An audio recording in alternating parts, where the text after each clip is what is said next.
to be a picnic at the park around the old quarry. And I don't know Mount Revere that well, but I know I can get myself to a quarry. So I parked in the church lot on the edge of the park and started walking down the street, really, truly down. And on the edge of the park there was a house. Grass all overgrown, small statues set like garden gnomes, but gnomes in twisted shapes and with teeth. And there was a man there. Did he have sideburns, maybe? Maybe he just gave off that 1950s 40-something greaser Jack Kerouac right before he retired kind of feel. Like a James Dean if he'd seen 40 look to him. Good looking, but kind of intense. And I'm usually like, hey, hi, how's it going? But with this guy, I was more like, nope, don't see you so you don't see me kind of thing. So once I got past the fence post, they got up to keep the cars out, I realized I'm going into woods almost. Like, it's all dark and shadowy and there's like lots of places to hide. It's 5 o'clock, it's fall, and I'm thinking, oh la, my friends, they're going to be right here, right around this next. And nope, not there. So I see the parking lot for the park. And there's only one car there and I don't recognize it. And the woods are kind of thick around the quarry, but there's a sign and it says trail. So I'm like, they just went up the trail, okay. And so off I go into the most tangled, overgrown, leg-scratching path ever. I'm thinking poison oak, I'm thinking poison ivy, I'm thinking I need to move just a little faster, just get me out of here fast, please. And then I see the edge of the park guy. The Greaser Poet Guy? Or maybe it wasn't him, maybe it was just somebody who looked exactly like him. He was wearing jeans all dirty and worked over and a dusty worn out t-shirt that, well, he actually wore pretty well. But hello. And get this, no shoes. No shoes, no kidding. And there's no room for the two of us on this path that's like 5 inches wide, literally. And he sees me and he just says, oh, and steps off the path into all those plants and weeds and leaves and whatever was under all those plants and weeds and leaves, and I didn't even think about it. And I just say, thank you, and keep right on going. La la la, you're a weirdo 50s beatnik man, even if you do look pretty good in that t-shirt. So yeah, then he was gone. And all of a sudden I'm walking out of the trail and back into the parking lot, and I was like, what the hell? It was just a tiny little loop. So where are my friends? And I see the sign that says trail, and I'm like, yeah, right. And then I see the real trail. It's actually mowed back, wide, spacious, no problem. If I would have walked 10 more steps, I would have seen it, but no. I had to turn down the scary hippie man path. So it's starting to get dark, so down the real trail I go.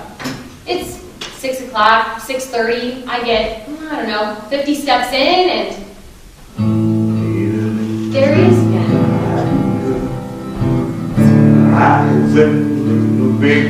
Now here's the deal. Here's where my brain starts to go, okay. My mother always told me that men were more than capable of hurting a woman if they wanted. But I didn't know if I should be afraid all the time just because Mom figured I should be. But my grandmother, my granny, she always told me that men would probably be more afraid of me than I would be of them. But I don't know if she ever considered a man who walked barefoot through the woods. And this time, the Greaser Poet Guy doesn't say anything. He's up ahead, not walking along the trail, but cutting across it from left to right. And he just shoots me this look and almost smiles. God, so what's he thinking? Is he thinking, what big eyes you have, the kind of eyes that drive wolves mad. So just to see that you don't get chased, I think I ought to walk with you for a ways. What is he thinking? What full lips you had, but surely was someone bad. Take it to grandma's place, I think I ought to walk with you and keep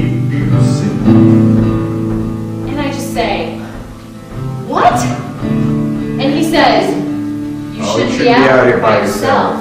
And I'm like, I'm not. My friends are here. And he's like, oh, are those your friends? They're up in the field. Want me to take you? And I'm like, no, nah, shh, I'm good. But then I was like, which way? But he was already gone, still walking out on the trail, and this time he was kind of walking on tiptoe, which made me think of one of those, honestly, werewolves. Shut up, I know, but that's what I was thinking. I couldn't help it. But he was already gone. So where the fudge are my friends? And then all of a sudden, this big, wide trail suddenly goes tiny, like it was before. Except this time there's all these plants and roots to trip me up, and it's going down suddenly really fast. And I can see the quarry on one side, just a single kerplunk down. And then the highway on the other. There's a big old 18-wheeler blowing out his air brakes. And then the highway is gone, and it's back to trees putting their arms heavy over me and plants tight around my legs. It's getting dark, and there's a werewolf, goat man, Jack Kerouac guy wandering around off the path somewhere. I can't find my friends. And there he is again. Jesus. I can see him through the trees on the edge of the water. He's looking this way and that. It's almost like he's sniffing. No kidding. Then all of a sudden, sploosh! He splashes water and he's moving like he's running right at me.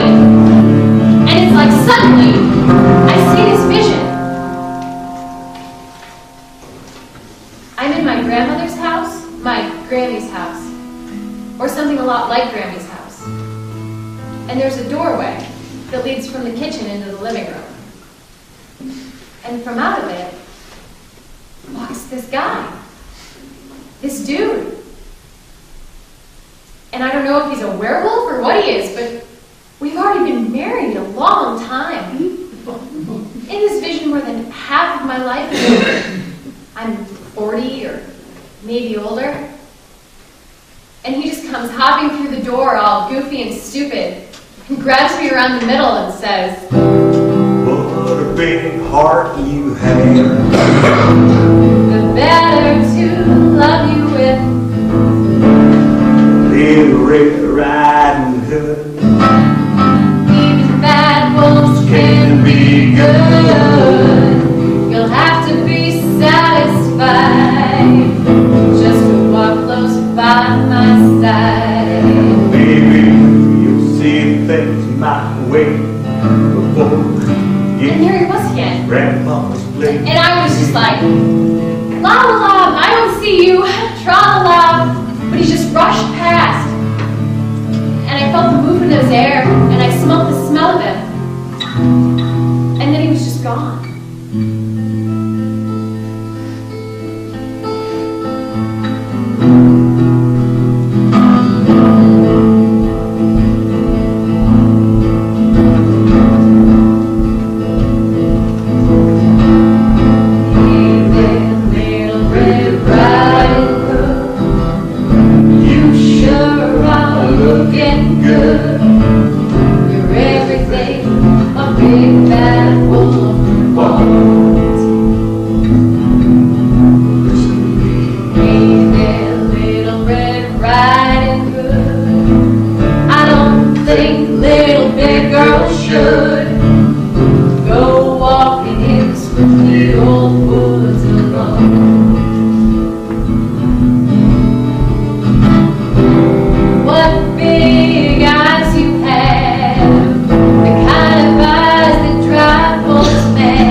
Walking with you alone.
Thank you.